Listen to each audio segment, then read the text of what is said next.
The night Daniel Carter lost everything, he sat alone in a broken van, rain hammering the roof, his pockets empty, his best friend gone with every dollar they had built together.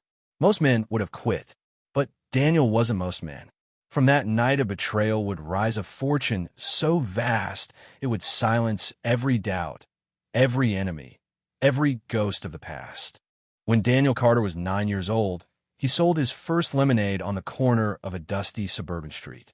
The glass was warm, the sugar unevenly stirred, and the stand itself nothing more than a rickety wooden crate with a piece of cardboard that read 25 cents a cup.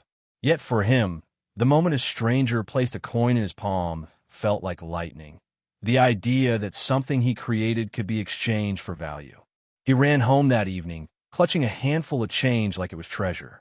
Daniel grew up in a house where money was always discussed in whispers, behind closed doors, in hurried arguments muffled by walls too thin to contain them.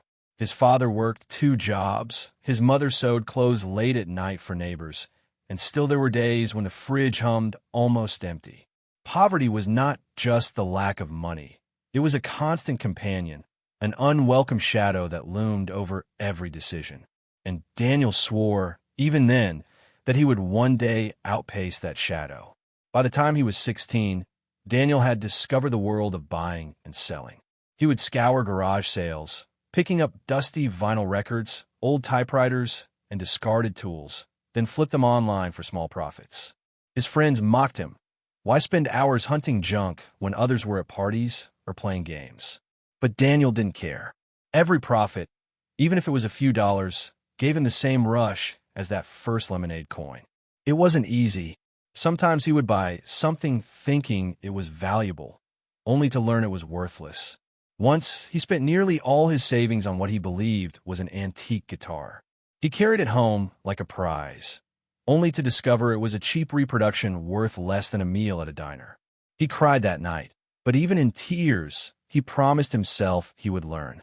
He would never repeat the same mistake twice. At 18, Daniel worked at a car wash during the day and continued his online hustle at night. Exhaustion became a normal state, but so did growth. By 19, he had saved enough to buy a rusted delivery van. He slapped his name on the side, Carter's Hauling, and started moving furniture, hauling junk, anything people needed. It was dirty, backbreaking work, but it was his. Success, however small, often attracts envy. Daniel soon partnered with a childhood friend named Marcus.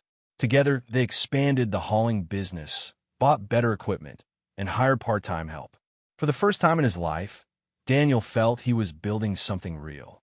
They laughed during long drives, shared dreams about one day owning a fleet of trucks, and promised they would rise together. But dreams have a price, and trust is a fragile currency. One evening, after months of grueling work, Daniel checked their business account only to find it nearly empty. Thousands of dollars had disappeared. Confused and panicked, he confronted Marcus. At first, Marcus denied it. Then, with cold detachment, he admitted he had taken the money. He wanted out. He had plans of his own. The betrayal struck harder than any financial loss. Daniel felt not only robbed but gutted, stripped of belief in loyalty. The business collapsed within weeks. Customers, sensing chaos, left. Workers quit.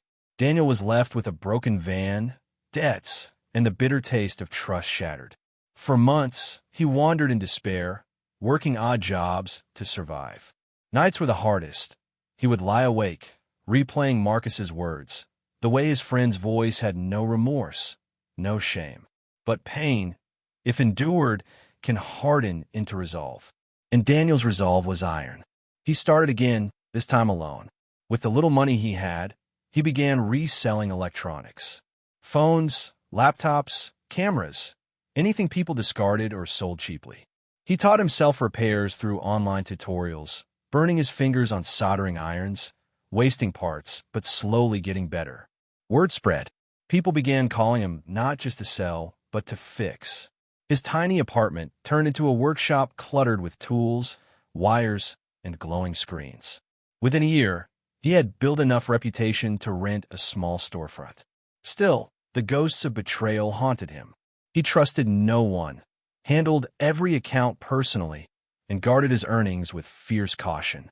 But his distrust had an advantage. It forced him to learn every aspect of his business: accounting, marketing, negotiation. He became a one-man army, and though loneliness lingered, success began to bloom. By 26, Daniel's store was thriving. He had more customers than he could handle, and suppliers now approached him instead of the other way around. Yet ambition is a hunger that never stays fed. Daniel wanted more than a comfortable living. He wanted freedom. He wanted wealth so vast that no betrayal, no loss could ever cripple him again. Daniel began investing. At first, it was small, shares in local startups, stocks of companies others ignored. He read voraciously, biographies of tycoons, books on strategy, reports on emerging markets. While friends spent weekends at bars, Daniel stayed in, studying charts and financial statements. There were failures. A startup he invested in collapsed within months, taking half his savings with it. The pain was sharp, but not unfamiliar. He had lost before, and he knew loss was part of the climb. Instead of quitting, he doubled his efforts. His breakthrough came when he invested in renewable energy firms just as government incentives surged. His modest stake tripled, then quadrupled. For the first time, Daniel saw his bank account swell beyond survival money.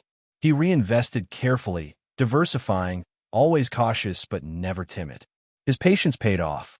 Within a few years, he had enough to buy real estate, small at first, then larger. He bought rundown apartments, renovated them with his own hands, and rented them out. Tenants came, cash flowed, and Daniel realized he had stumbled upon the golden cycle: money making more money. Wealth attracts people. Old acquaintances resurfaced, praising him, pretending closeness. Even Marcus once tried to reach out, sending a message that began with "We were young. Mistakes were made." Daniel never replied. He had forgiven, perhaps, but forgetting was impossible. Still, loneliness gnawed at him. Success meant little without someone to share with. Against his instincts, Daniel hired a team to manage his expanding ventures.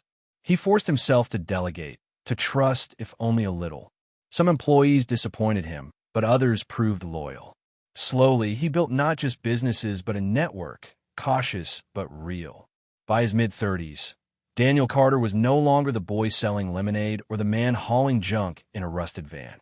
He was a millionaire. His properties stretched across the city.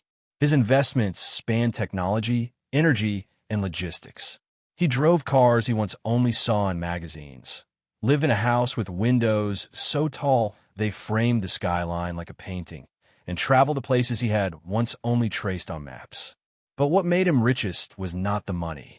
It was the knowledge that every step, every scar, every betrayal had carved him into who he was.